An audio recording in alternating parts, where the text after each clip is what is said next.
Good day, good evening, good night to everyone out there. Welcome to Black Man Speak. I'm your co-host, the J.R. Stewart. And I'm your co-host TD3. It is Wednesday, June the 3rd, first week of June 2026. And if it's Wednesday night, It's certainly Black Man Speak. If you haven't already, please hit that like button to help us with the YouTube algorithm. Hit the notification bell so you'll be notified when new shows are uploaded, which is every Wednesday at 9 p.m. once this show concludes, Central Time. And let's give a big shout out to Count Basie providing our theme music and to Forest Films in our own studio, providing our virtual studio here, which allows us to bring this show to you live every Wednesday at 8 p.m. Central Time. With that being said, Tom, let's do what we do best. We just talk about and bring interesting stories and information to social media about what's going on in the world, from our all right, humble opinion. we have a jam-packed show today. Of course, we are going to cover the next stage of our NBA playoffs. We are now officially in the finals. We have the finals today, of course, the San Antonio Spurs, who knocked out the 2025 NBA champion Oklahoma City Thunder, who are now playing the New York Knickerbockers, literally as we roll out on this show. So we're going to talk about that finals, and really we need to talk about something interesting that happened at Western Conference Finals, because we got a bone to chew with what happened last week with one number two guy on the team for Oklahoma City in particular. We have a couple of stories that we really didn't get a chance to catch up with last week that we're going to go ahead and make sure we catch up with this week. Floyd Money Mayweather. We talked about his tax situation a month or so ago. Now he's got some other stuff going on we need to discuss. Shilo Sanders, he's got some issues in court. We've got some items that we have to deal with on the money side. And then an interesting story that happened locally considering a Dallas principal who was removed, fired, whatever you want to call it, and then has been recently reassigned. And so we're going to go ahead and get to this show. We're going to keep it pretty tight so we can get to the game after this. So before we get started, we do have to take a few minutes to offer our condolences to a couple of folks in the music world that we have lost and are going to miss. I'm pretty sure if you have not heard, the great Peabo Bryson is now an ancestor, but we have a couple of folks old school in addition to Peabo that we want to honor, and I add a little something extra this time, so I hope you enjoy.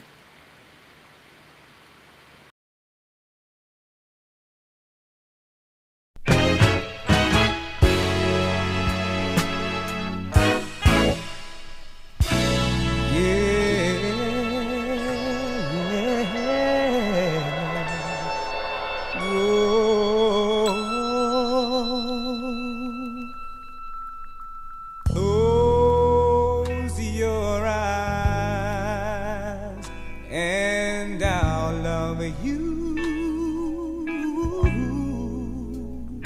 I will make a smile down inside you.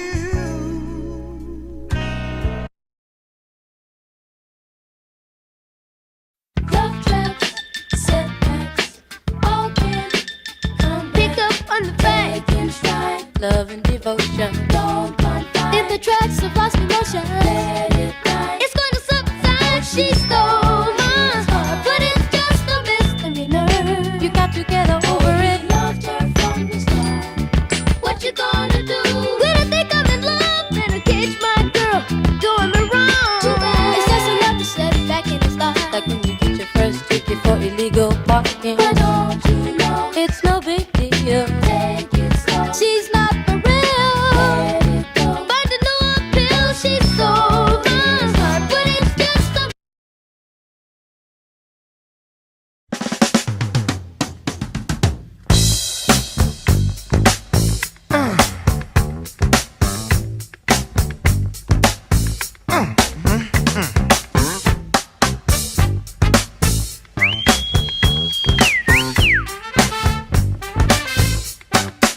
Ow, she's a brick house.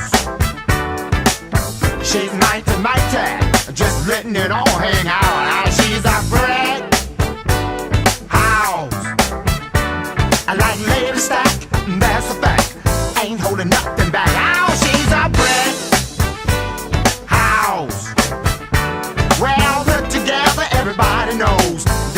the story goes. She knows she. All right, Jr. Okay, Tom. This show may probably is not going to get allowed to be restreamed, and we may already be blocked. We can't play music that's not licensed to us. Even if you bought the music, Yeah, you buy the right to listen to it. You don't buy the license to it. Um, so yeah, and we definitely can't restream it because it's not ours, or we're not don't have permission to play it. But we'll see how it turns out. okay. Sometimes if it's under 10 seconds, they don't make much of a fuss about it.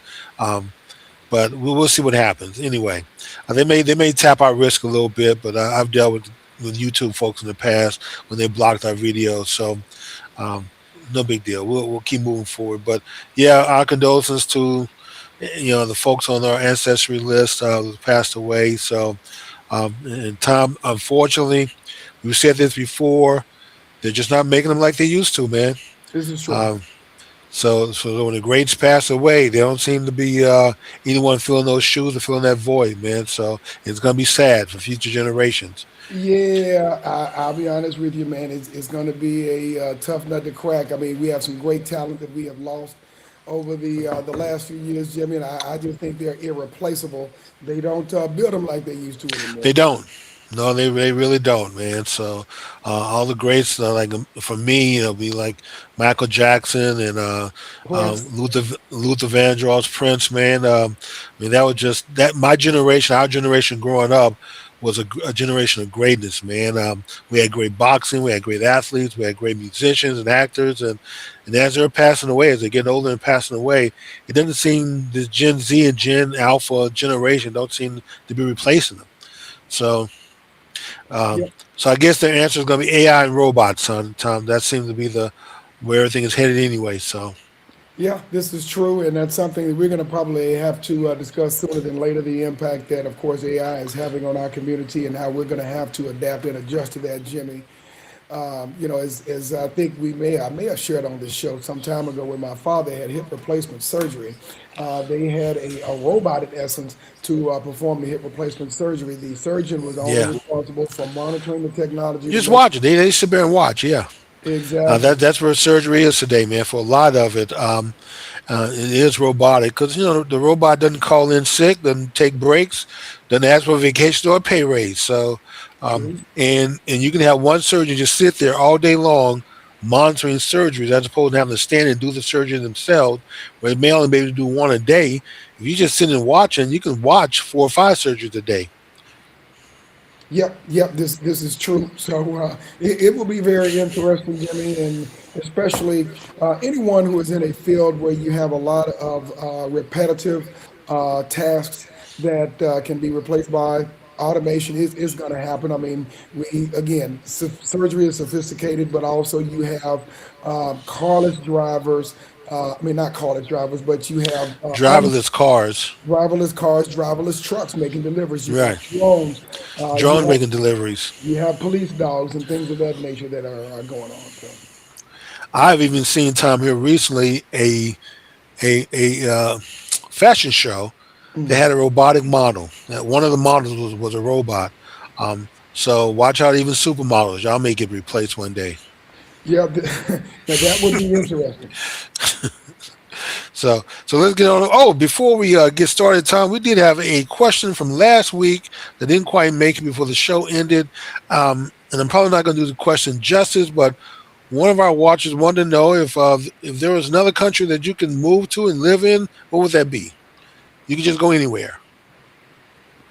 Any country that you could that's I mean there are so many countries that you could move to and live in. It would be trying to figure out which one, because there's so many, I think, other countries that have a lot to offer, Jim. So that's something I would have to think about. But if I would look at the off the top of my head, Jimmy, I would probably say one of the countries in South South America. America? South I was going to America, say Spanish Colombia, speaking. Brazil, Yeah, I would probably. Trinidad, Well, Colombia is Spanish Peru. speaking. Brazil is Portuguese. I know some Spanish. I know no Portuguese. So if I I had to pick know. between those two, it would have to be Colombia, because Colombia is at least Spanish speaking. Mexico may be a short second, but that's only because it's a short flight back home, being close to family, but it's just determining where. Um, hmm. My younger days, man, when I went to Brazil, I was interested. When I came back, I was going to save up some money and go back and try to learn Portuguese. I even had a tape to learn the language. I just couldn't roll those R's, man. I couldn't quite get it right.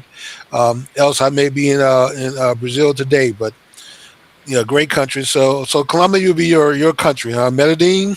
Yeah, Medellin. Okay.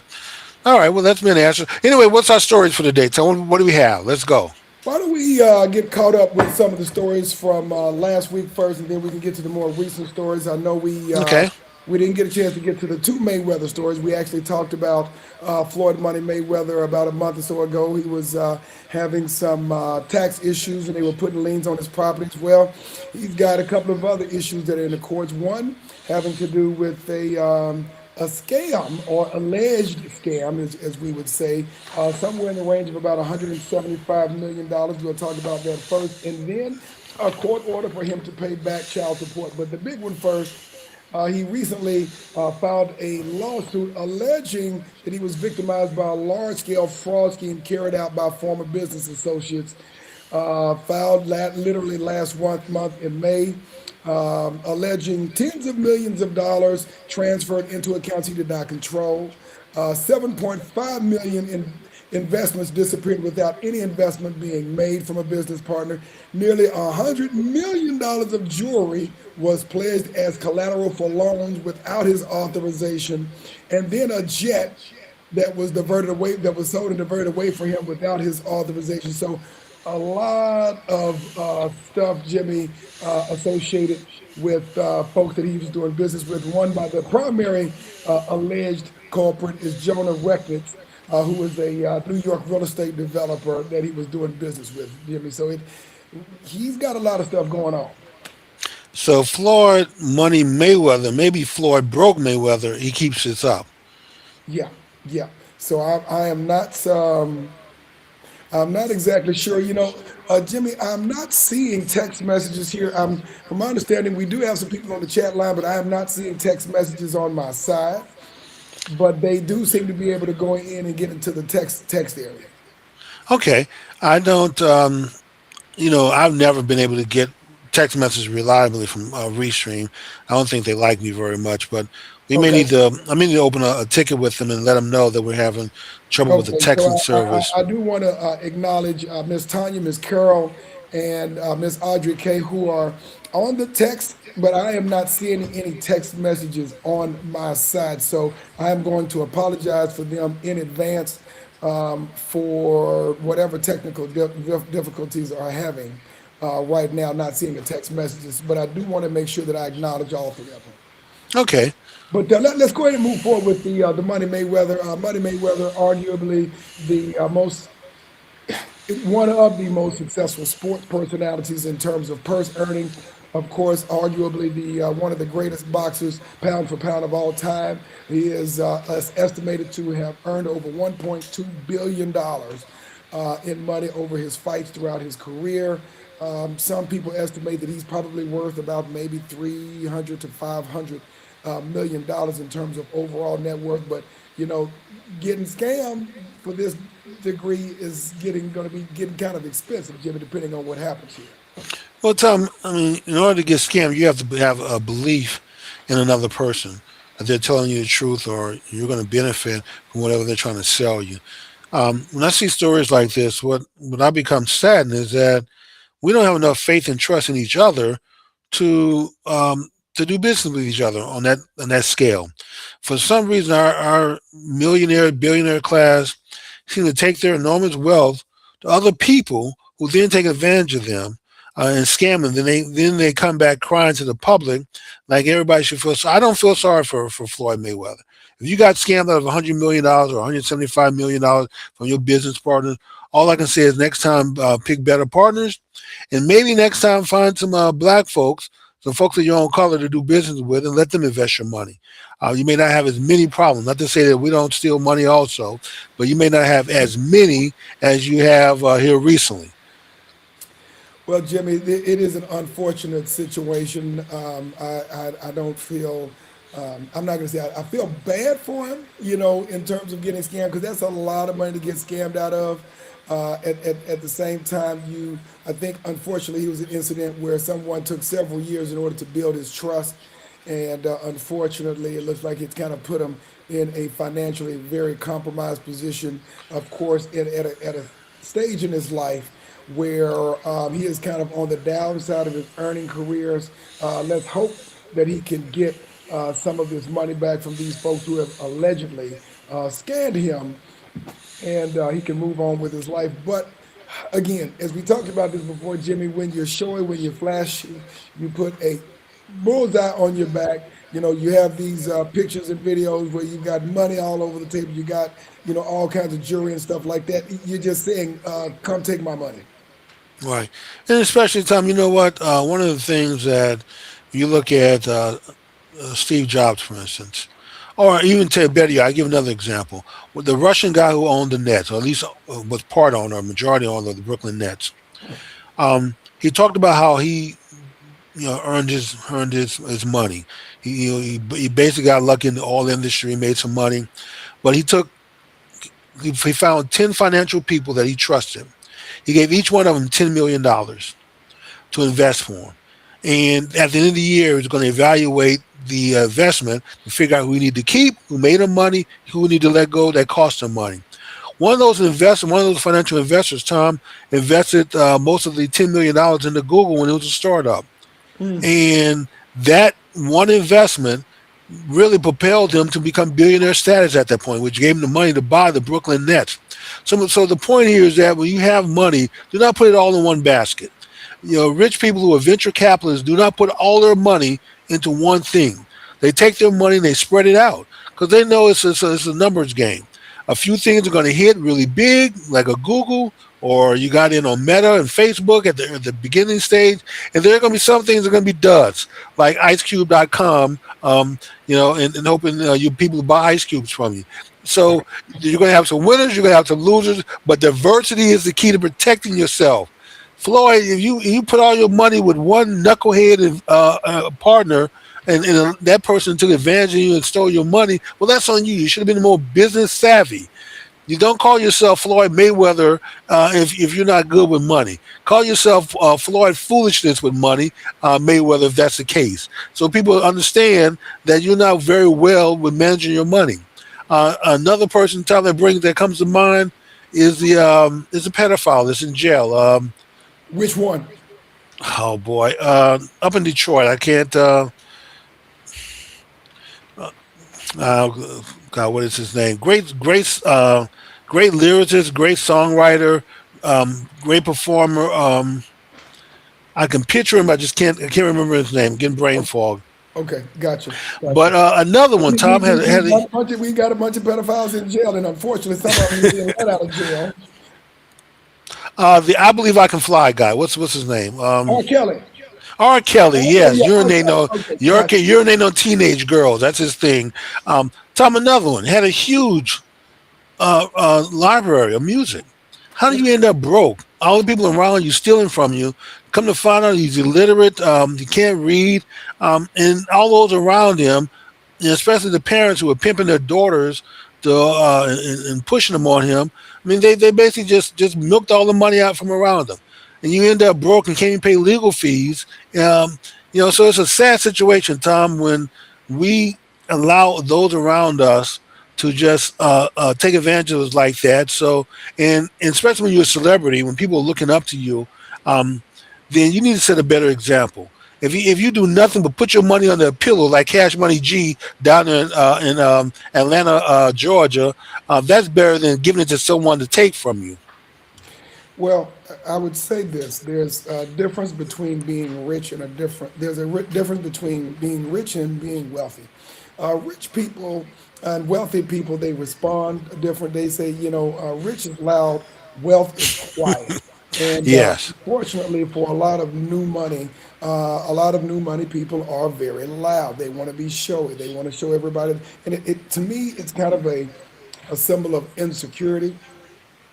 for lack of a better term. But it is a lesson to be learned that even if you came from nothing, there are people who came from nothing who built a great deal of wealth, but who know how to keep under the radar and make sure that they keep their money. As it pertains to people who are around you, I mean, I would agree with you. You have to pick your business partners very well to do your research, because obviously it can cost you a lot of money, it can cost you all of your money. I'm certainly hoping that Floyd can recover some of his money, and I'm pretty sure he didn't give all of his money to one person, but that is a significant amount of money. It Uh, is. so I definitely hope that he gets the best of luck. And maybe more importantly, this is a teachable moment. Obviously, we've talked about the issues with the IRS, which has been a recurring thing with him. This is a situation where he's scammed by one of his business partners. Next, we'll talk about another situation, not quite as much money, but he's got a lot of financial issues, and they're very public. And I think that the key is to keep your finances private. You don't have to show people how much money you have. Wealth is quiet. And, Right. when you look at the folks who control politics, folks who control industries, folks who control the world, they're very quiet. You would never know who they were. Well, another one that comes to mind, Tom, is Steve Harvey. Steve Harvey, I think I listened to one of his shows in the morning. He talked about how he got an IRS bill for over $50 million. He had thought all along for years that he was paying his taxes because his tax accountant was following his taxes. At least he thought so. And what was happening was, yeah, he did the return. He filled it out like this is what you owe the government. And when Steve would approve the funds, the accountant would keep it. He wouldn't pay it to the IRS. So after years of not paying taxes and the IRS not getting anything, they finally catch up with him, send him a bill, saying, "Hey, you owe us $50 million plus interest and penalties." And so I mean that became a really, he paid it. He said he paid it, but it became a hit on him. And I know he's wealthy and he's rich, and he got a lot of people employed around him. So luckily, he was able to pay it and correct it. But once again, don't put all your eggs in one basket. Bring in other people to check the people that you have working for you, especially when money is involved, to make sure that everyone is doing what they're supposed to do. Pay a few extra dollars to check the people who are handling your money, just to make sure everything is copacetic and legit. True that. Let's go ahead and get to story two on Mayweather. He also has a order against him. A Nevada court has ordered Floyd Mayweather to pay about $933,000. That is almost $1 million in back child support, plus $32,850 per month in ongoing child support after the court determined he is the legal father of a 4-year-old daughter to someone that he has a prior association with. The child's mother, Paige Moorhead, reportedly worked at Mayweather's Las Vegas strip club girl collection. She alleged that she and Mayweather had a relationship of about 8 years, filed for paternity in Nevada in 2023 for legal recognition. Child Mayweather was served legal papers, but it looks like they test which he did not comply with, and as a result, the judge entered a default permit for about $1 million in support and $32,000 per month, $1,000 a year. And they've also put a lien on some of his investment properties in order to cover what she's going to get. So, Tom, this is an important legal distinction, and I know I have firsthand knowledge of this because I think something similar happened to me. But this goes to show that the courts can award you guardianship and make you a parent, whether you think you're the father or not. So, don't necessarily have to have a paternity test. If the judge dropped the ballot and says you're the child's father, then guess what? You're stuck at that point. And when they assign this, they can, if they give it, they can take it. So you don't necessarily own your children. The states do, and the states award you guardianship over your children. But they can also come in your home and take the children out and take that guardianship away. But I would just say he should have taken the paternity test just to make sure that he wasn't the father. By not taking one and getting the default judgment against him, now you are the father. And even It if you doesn't matter. go right, you go get a paternity test now that proves you're not the father. It's too late now. You'll never get those courts to undo it. Once they drop the ballot and say you're the father, they don't care at that point. In fact, like I said, not to go too much into my personal history, but that's what the judge told me.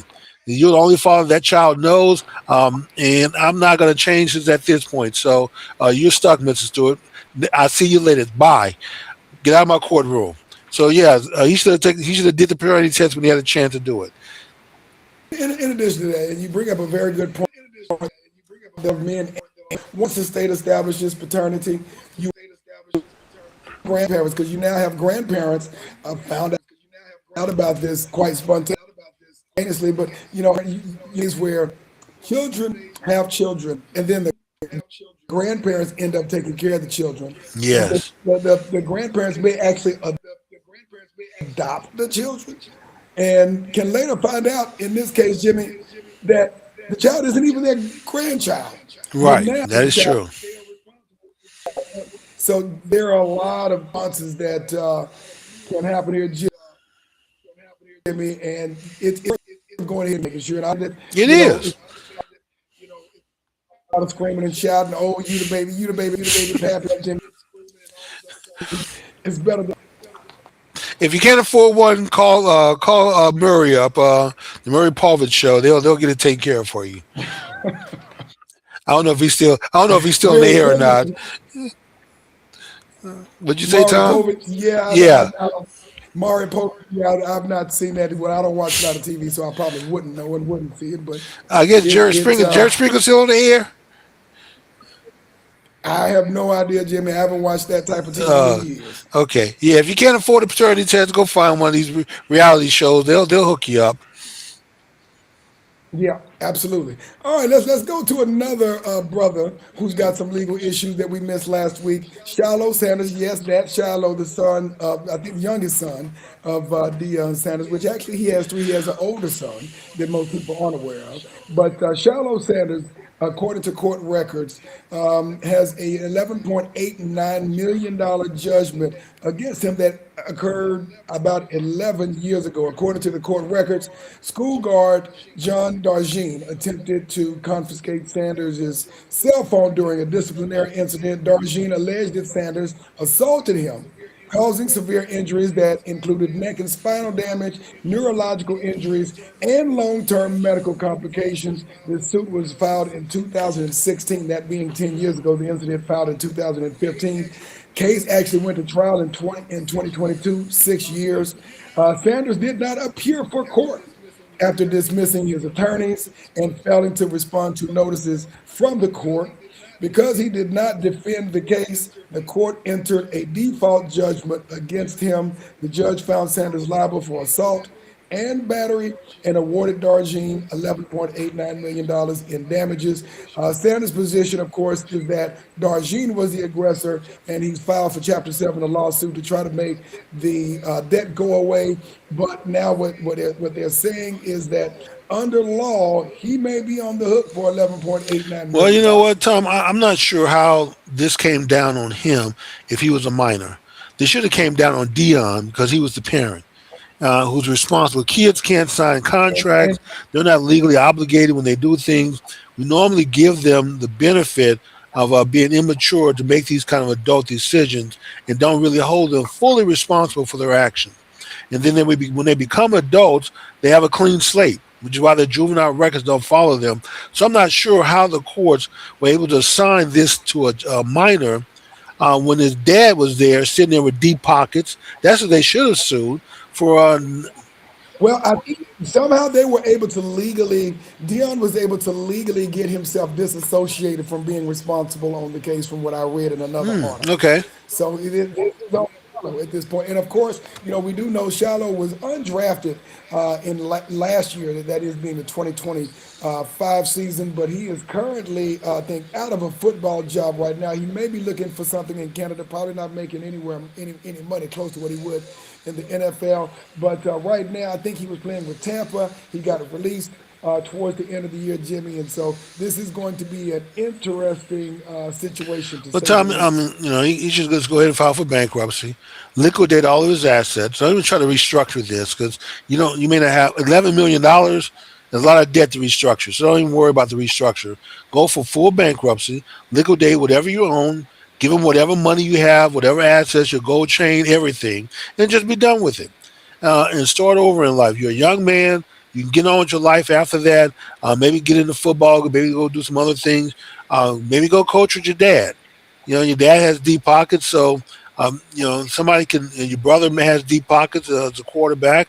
Uh, one of them could hope finance a new business venture for you to help bankroll you into something else. So, yeah, but you should have responded to the damn lawsuit. Firing your lawyers and not responding was not a smart move, Tom.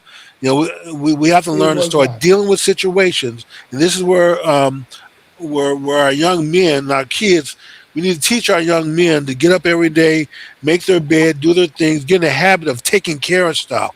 And so when things are presented to you, even scary things, you got to face those things with some courage and be brave enough to deal with it.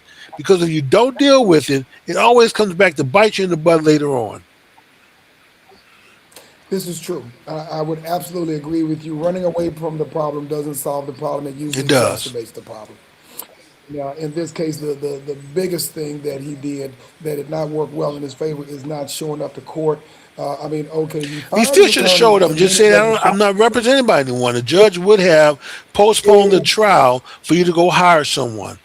You know, um, That would They have would have bought him bought him some some more time and time. say, hey, I'm here. I had to fire my attorneys because we didn't agree to see eye to eye, or whatever. I need more. Can I get a continuance while I seek legal counsel? There would have been lawyers lined up to take this damn case for him. So there's no excuse for him not to show up, and especially not to show up, or even send your lawyer if you can't show up.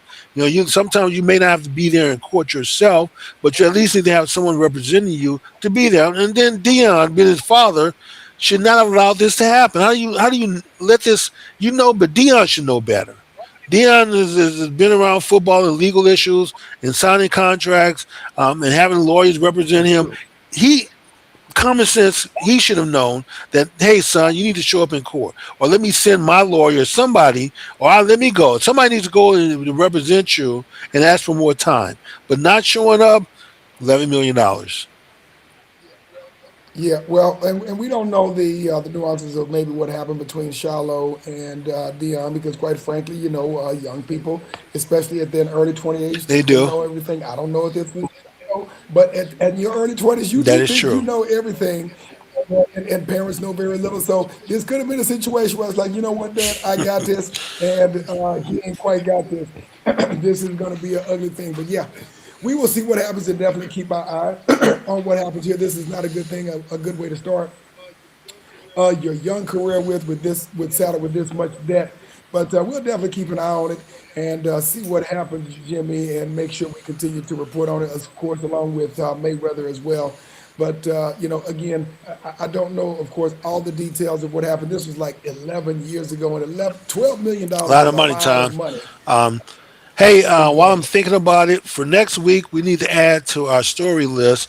I don't know if you remember the young man at the track meet, black student who Yes. stabs the white student, kills him, and he said he was Yes. self defense. Yeah. Well, this trial is getting ready to start Correct. this month, so it's taken about a Correct. year for it to finally come to trial.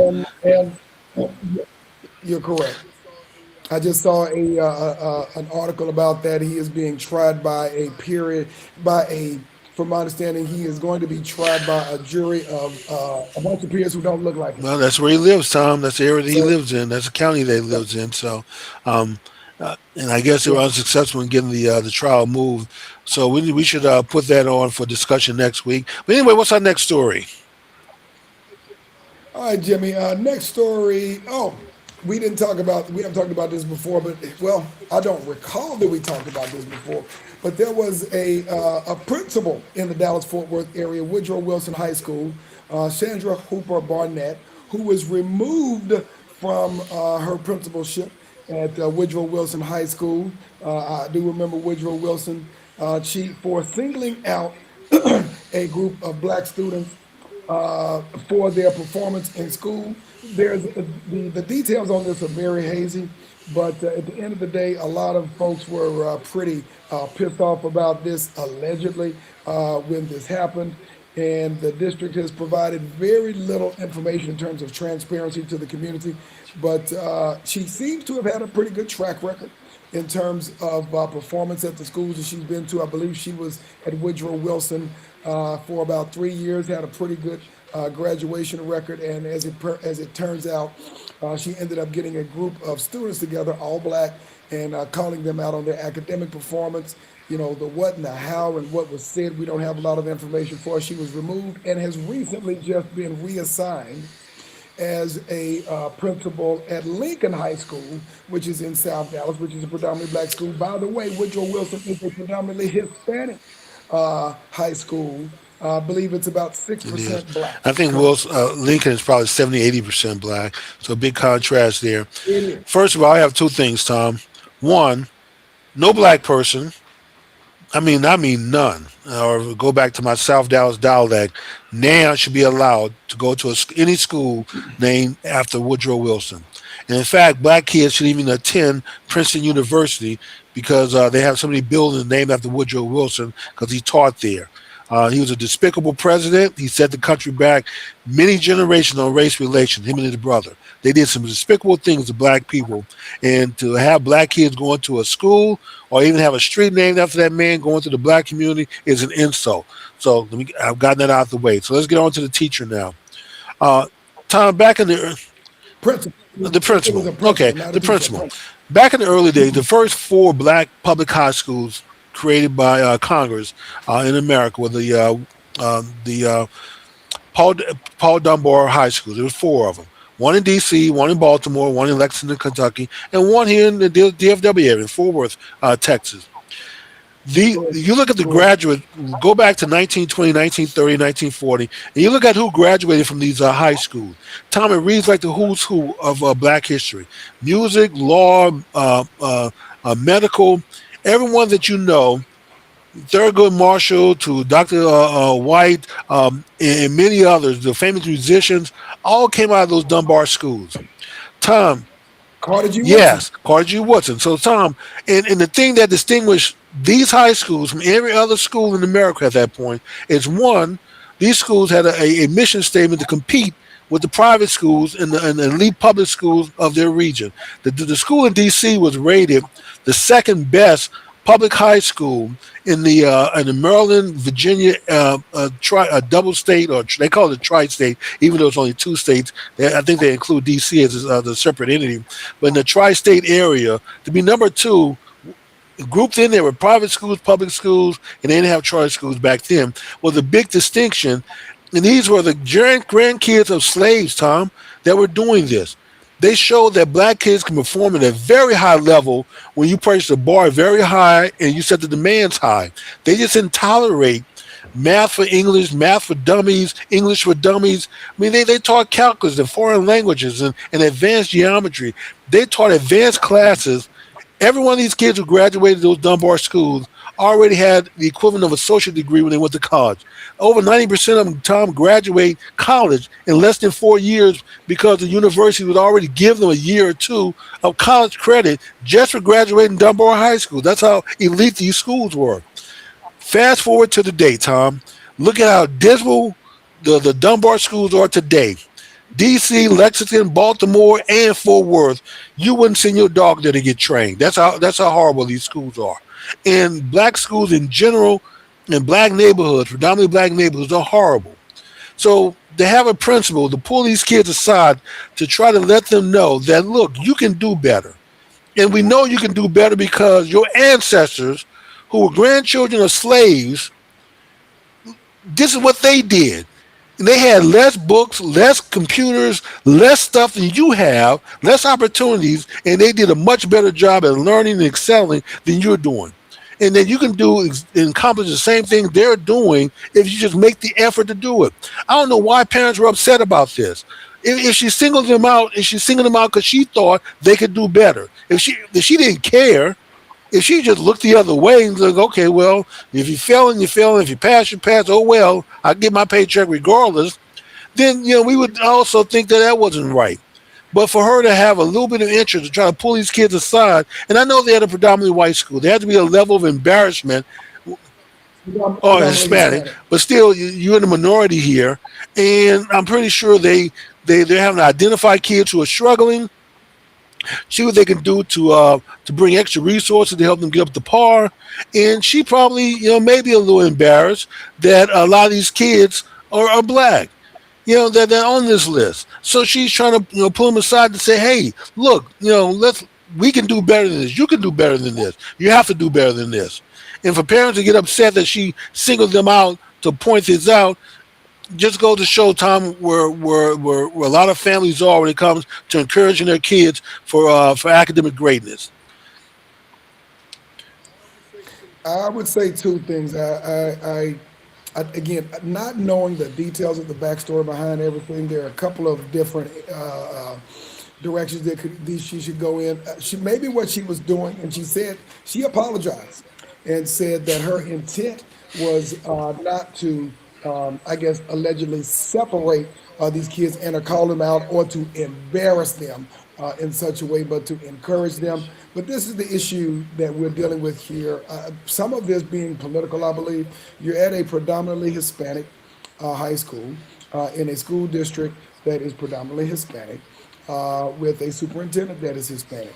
And so I think it's not the what she did, but the how she did it. I cannot say that the black students at this school were performing acutely worse than any other group. All I know is that it's about 65-ish% Hispanic, about close to 30% white, 6% black, and then about 1% Asian. And I am pretty sure that there were some kids that were not black that probably weren't doing so well, but for whatever reason, she selected just these black students to talk to. And I think it's the how she did it as opposed to what she did. And the reality of it is, Jimmy, is that this could have been an opportunity to get her replaced, even though the school was performing pretty well, with someone who was probably a reflection of the majority of that school. That could possibly be it. Or on the other side of it, she could be saying, hey, you guys need to get your act together. To your point, I know you can do better. But if she was going to do that, she needed to do it in such a way that she's addressing all the students who were underperforming. Because I'm pretty sure it wasn't just black students that were Tom, underperforming. let me ask you this and be totally honest. Try to transfer where you are and how you think to one of these concerned parents who are complaining. If we were talking about sports, And quite frankly, some of them said that they didn't have a problem with it and that she was doing the right thing by calling out but these no, no, specific just the students. parents who are Again, I don't complaining, think. not the parents who didn't complain, just the parents who are Okay. complaining. If their child was Okay. playing football or basketball, and the coach pulled a few of them aside to say, "Hey, y'all are underperforming. You can do better. I know you can do better." Would they have a problem with the coach singling out their child or as a group of children who are underperforming because he was a black coach and these athletes were black? If they were concerned about their kid getting a athletic scholarship, they probably wouldn't be concerned with them Exactly. doing that. So you're not when it comes to sports, you don't mind someone trying to improve the athletic prowess of your child when they're trying to get a scholarship or maybe have dreams of making it to the pros. But when it comes to academics, the person doing the same thing, all of a sudden now we have a problem. That lets you know, Tom, where our mindset is. Personally, I don't give a damn about high school sports. I know a lot of people do. And I'm here in Texas, where high school football is big. I, I, It's king. It's not big. High school football is king. Not And I big. It's know just king. how It's king a it is king. because I played for Odessa Permian back in the day when we were a powerhouse Exactly. out in West Texas. Um, so I know how big, 30, 40,000, people at a stadium, a high school football game, which, some college games don't have that many people. But anyway, I digress. But so I know how big it is, Tom, but academics need to come first. And your first concern of your child need to be their education, not sports. But parents get more concerned about sports than they do about the academics. It depends on what community. I think, Jimmy, I can't say that in a corporate level, but in certain communities, you're probably like, because if you're in a community where you probably don't believe that your children are going to have a very high propensity to one get a college education and their best chance out is football or basketball or baseball, then you're probably right. But there are parents in other communities who it just depends. And on top of that, Tom, last time I checked, There are many Asians playing professional sports. I know No. the LA Dodgers have a pitcher who's Asian, Yeah. and I know Yeah. Yao Ming used to play There, there, basketball there, with there, there, are Houston. a fair amount, there are a fair amount of Asians playing baseball, though. Yes. uh, but they don't hang their hat on that nail, Tom. They hang their hat on education. Most Asian kids are in school, disrupting the grading curve, And, and Afri- messing things. and African students, too, Jimmy. And African students, yes, Yeah. not African American students, but African students. You're right, because we know with the Nigerians how great they are educationally, how smart they are educationally, especially in the medical environment. So Tom, this just goes to show what our kids are capable of. We chronicle these kids who do great things on this show. The, I remember the young lady down in Florida whose parents were homeless. She was homeless and was valedictorian of her school. And hell, she didn't have a home to live in. I don't know where they were sleeping. I think they were sleeping in their damn car. Now, how hard could that be when you live in you're homeless, your family's living in a car, but you're still able to study and do your work and become valedictorian of your graduating class. And we chronicle kids on here who get perfect scores on SATs or their LSATs or their medical exam or going to college, Tom, as teenagers and graduating before they're 18. So we know what young black kids can do if you just stop letting them spend time in front of that TV and hit their heads in these damn phones and tablets and get their heads in a book and start learning. Because there's no excuse. We can't blame white people for this. We can't blame racism for this. Nobody can stop you from learning something. Only you can do that. And we need to stop making excuses that our kids can't learn because of racism or slavery. Because it's not true, because we've seen what young black kids can do when they're encouraged and don't know they're not supposed to do it. A lot of these kids who are homeschooled that we've chronicled, the young girl who graduated medical school before she was 18, she didn't know she wasn't supposed to do that, Tom. She was curious. Um, the two students, I think they may have been from New Orleans, one of the prep schools down there, were able to prove the mathematical theorem that no one else could prove. Ever. They were able to solve it. But they didn't know that they were not supposed to be able to do this. They just did it. So we need to stop putting restrictions on our kids, telling them what they can't do because of white people and racism, and just let them go out and live and be and reach all the goals, reach for the stars. If you only make it to the moon, last time I checked, only 11 people have made it there, so you'll be in great company.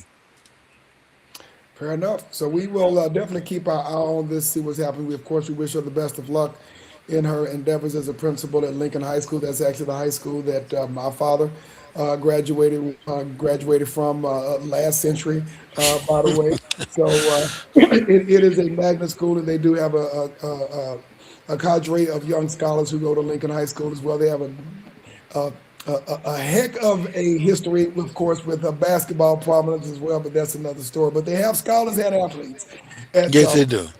so we wish her the best of luck. If we get more information on this story, we will definitely let you know what happens, Jimmy. Let's go ahead and get to our next story, Jimmy. I know that you want to talk about the Trump child accounts as well. So let's kind of talk a little bit about that. Just briefly, it was supposed to go into effect this month in June. I think it's been held up by the courts. I'm not sure why anybody would challenge this and hold this up, but they are. Some pesky Democrats who are just anti-Trump on everything.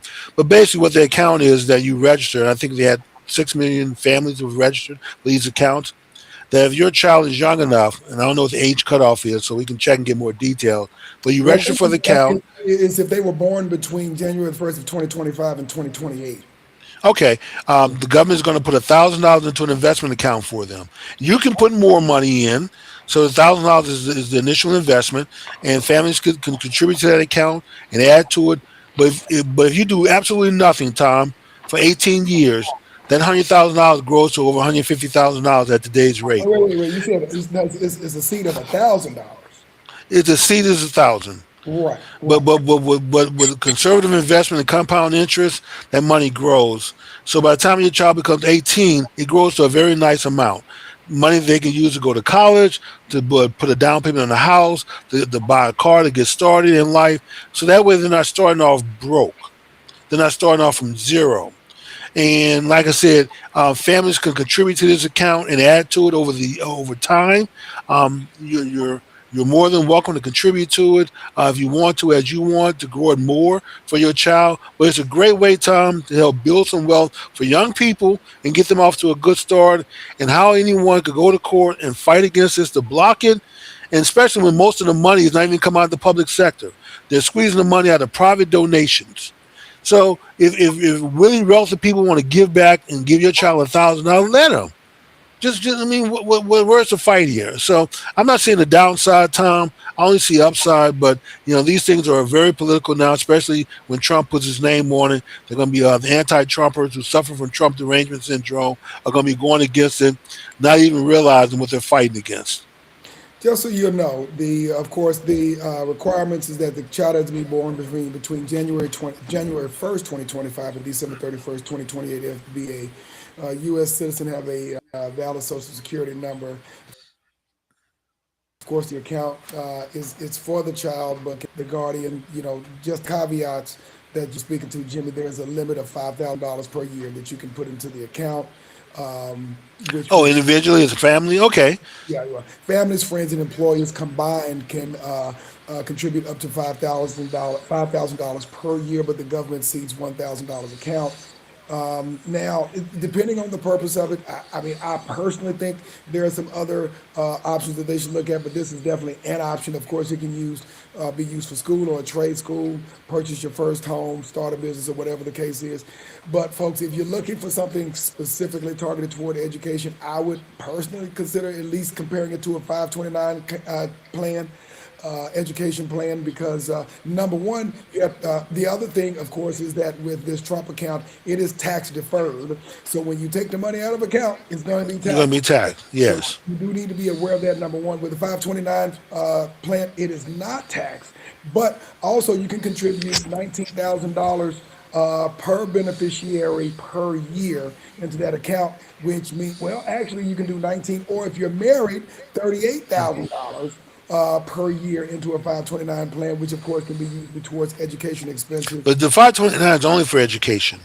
You can use it for other things, but it is primarily focused on the education Well, I plan. mean, if you need to buy a car to get to school, you can justify it that way. But it's gonna be hard to justify buying a home with that money to go to school. Right. So there are some things you can use the 529 money for to further education. But the Trump accounts give you a little more freedom. But you're right, it is tax Yeah, deferred, and well, young people pay a lot of taxes. the biggest thing with the 529 plan compared to the Trump accounts is the fact that you have a whole lot more money that you can put into a 529 plan over a period of Yes. 18 years. I mean, if you're a married couple, you think about $38,000 versus $5,000 per year, compound interest over 18 years. That's a lot of money. So if you're looking for something to use as a money to fund education, I would highly recommend you look at the 529 plan, because you can put a lot more money into it and it's not taxed when you make the distributions for education. Okay, and Tom, let me ask you this: in all fairness, Right. just not to embarrass our community, but since we don't place education as high as other communities do, what are going to be the chance on the 529 that one we're going to create one, and two that we're going to contribute as a family $38,000 to it every year? When education is not the highest thing that we prioritize in our community. You can't If say you were talking about putting money that. aside of 529 for athletic camp, because my child wants to be the next quarterback of the Dallas Cowboys, and this would be money that he can use to go to camp and get trained on, and go to these special schools for athletes now that they have, where these kids play sports year round. Hell, they don't even live at home anymore. They can go live with a coach who coached them year round to get them into the NFL. So if you're talking about money for that, they'll contribute to that. But how many of our people really, honestly, are going to look at and say, I need to go out here and start a 529 for my child, and then start putting 1,000, 5,000, 19,000, $38,000 a year into it, so they get ready to go to college. They don't have to take out a student loan. They have to apply for a Pell Grant. They have the money to go and pay it and write the check to wherever they want to go. I would suggest this. Good point, but at the end of the day, there are a lot of parents and there are a lot of families out there who are willing to contribute. I can't say all of them, no, but to your point, you can't put limitations on everybody in terms of how they're going to prioritize education either. True.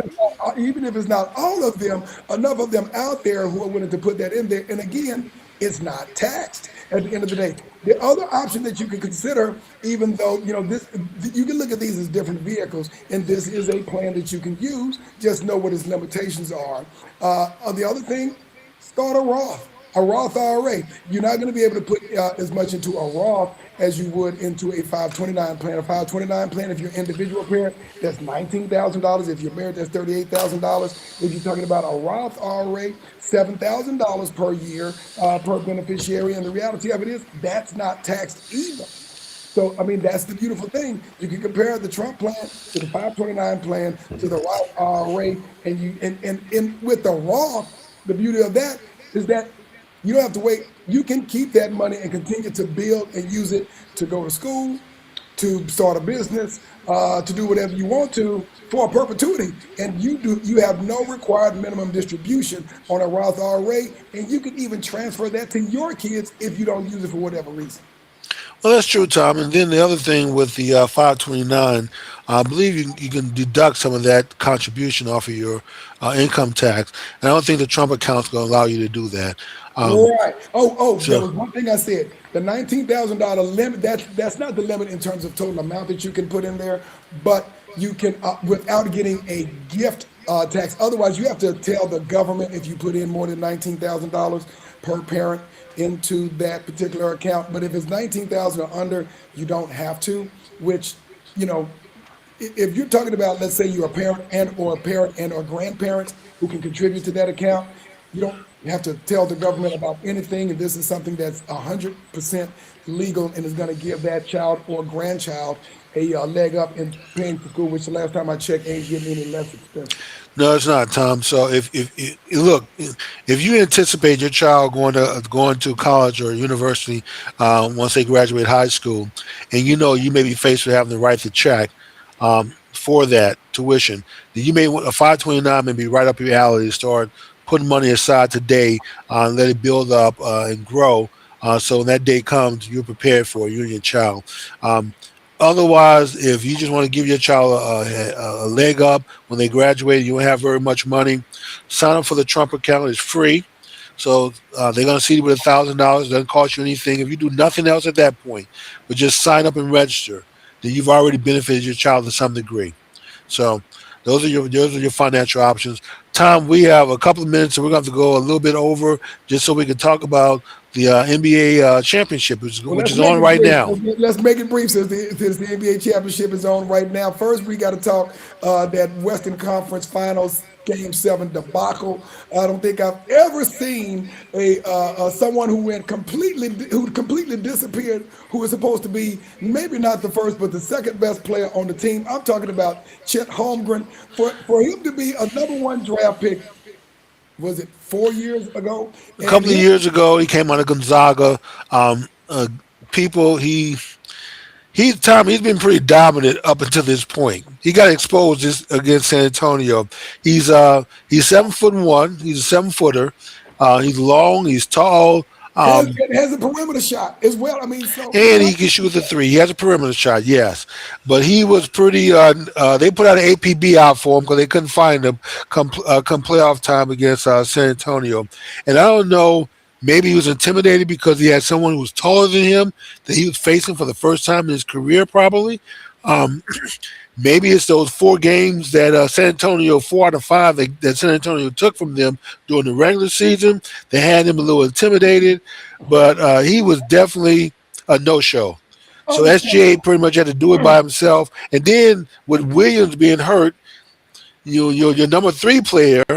So It's Caruso had to understandable. step up and become the second scorer for Oklahoma to help keep them in the games. And Caruso was the number 2 scorer, I think, in that game, and he was coming off the bench. I think he was coming off the bench, Jimmy. But He does. He come off the bench. it was absolutely unacceptable for him to be a 1B player. And we would say that Shea Gilgis Alexander is your 1A.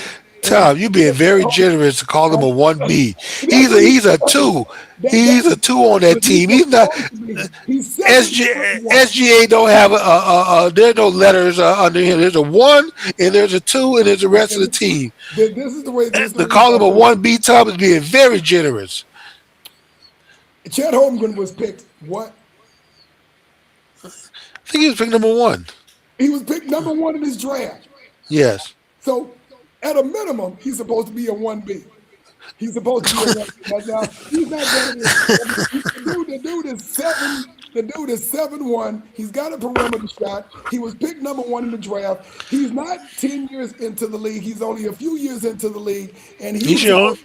He was going to be the face of the Oklahoma City until Shea Alexander. And for him, Jimmy, in a game 7 where you've got to have it to go home, for you to shoot twice in the entire game and have no shots in the second, third, or fourth quarter, not one shot in 3 quarters is unacceptable.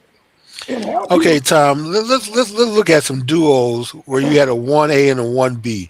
Yeah, I would say maybe Miami back in the Dave Wade period. He was a LeBron. LeBron James with Kyrie were probably a one A and a one B. There you go. Shaq and Kobe was a one A and a one B. There you go. Magic and There you Kareem go. were a one A and one B. But Absolutely. Tom, when you have a B, that means when the A is down, the B can carry the team. You can't carry the team on 4 points. When you only score 4 points, Tom, you can't be a one B. I'm sorry. It's hard to qualify you as a two at that point. And that is my whole point.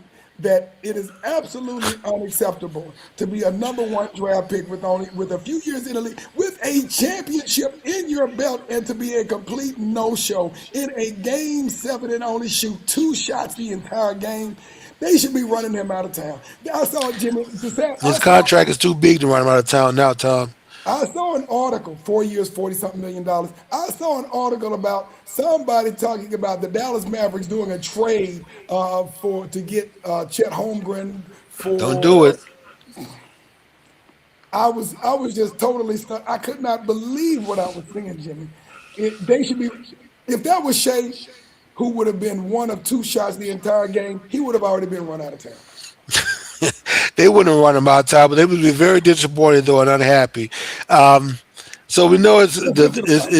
it's the Knicks and the San Antonio Spurs, I just had and to get that off my chest, Jimmy. I Tom is really the only person who calls them Knickerbockers, that's what but they are. everybody else calls them the Knicks for short.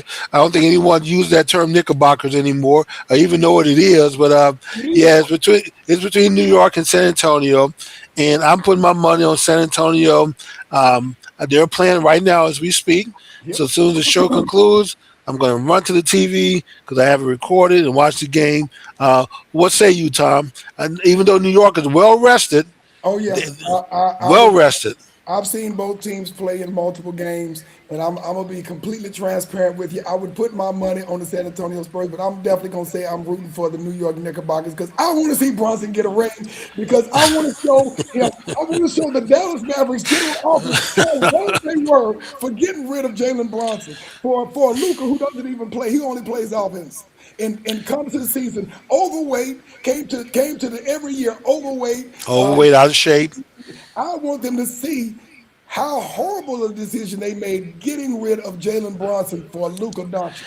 Looking back on it now, Tom, I know Luka was a great talent, and he is a great talent, but Bronson does a much better job of keeping himself in shape, playing the whole season, and Tom. He was a producer when he was here in Dallas.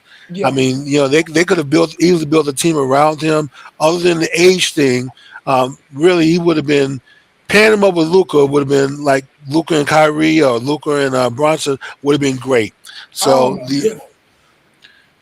and you still have Bronson today anchoring the team if you had kept him. So, but it is what it is, Tom. Sometimes we make mistakes, man. We think the grass is greener on the other side until we get to the other side and see that was artificial turf. It really wasn't green grass at all. And that's what you get Dallas Mavericks for making political decisions based and not talent decisions. You're making political decisions, not talent decisions. Yes, that is true. Yeah. Um, I wish Bronson luck also, Tom, but I got to stick with Texas, man. I'm not the I'm not biggest San doing Antonio fan, but Texas comes first with loyalty. now Texas don't come first with me, but I will say this, man. I would be very happy if New York won. It's not for I've never been a New York Knicks fan, to be honest with you, but man, I am just pulling for Jalen Bronson, man, because I want him to ring. I want him to win that ring so bad, just to spite the Mavericks and just to show them what they lost out on. No, Tom, look at you, man. Holding grudges, holding them Yeah, against your you gotta go, team. Now you holding against your man. college. Now you're holding against the Mavericks, the Absolutely, Cowboys. Man, absolutely. you are a grudger, man. I'm gonna I call you said TD the grudger. absolutely. I own it. Holding grudges, man. Y'all heard him say that now. You heard him before.